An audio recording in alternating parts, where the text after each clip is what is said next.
the single most important technique that we use is how we use food. So remember that when you have a negative emotional response, you're going to change that with a technique called counter conditioning. That is pairing something positive with something negative in an effort to change the animal's emotional state.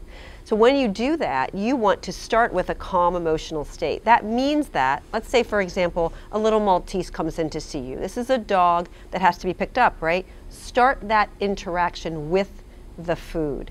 Cup your hand, put a little bit of food in it, bring that to the dog's face, and then scoop that dog up and put the dog on the table. Now that food is going to be used throughout the exam. This is a major mistake that I see being made. I see treats being given after the dog comes off the table, but what is the good to that, right? Why reward the dog after the exam is done? We want that food, that powerful stimulus to come throughout the exam process. Number two, you have to have something that is as powerful in a good way as the animal's fear of you is, right? So what could that mean? That could mean you may have to use cheese through your exam, or peanut butter, or freeze-dried liver, or open up a can of chicken that you use for your hospitalized patients.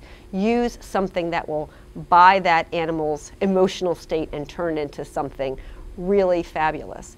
The other thing that I'd like to start seeing people do in primary care is to have a holding room or a waiting room that is outside of your primary waiting room. We want to target these stressed and fearful dogs, cats, bunnies, whatever species it is, and move them into a safe room that is quiet, or maybe you have classical music playing that has pheromones plugged in, right? A peaceful place where they can wait. The problem is when these animals are sitting in your waiting area, they are getting more and more and more anxious. By the time they get to you, you bet they're not going to eat anything in your exam room because they're too stressed.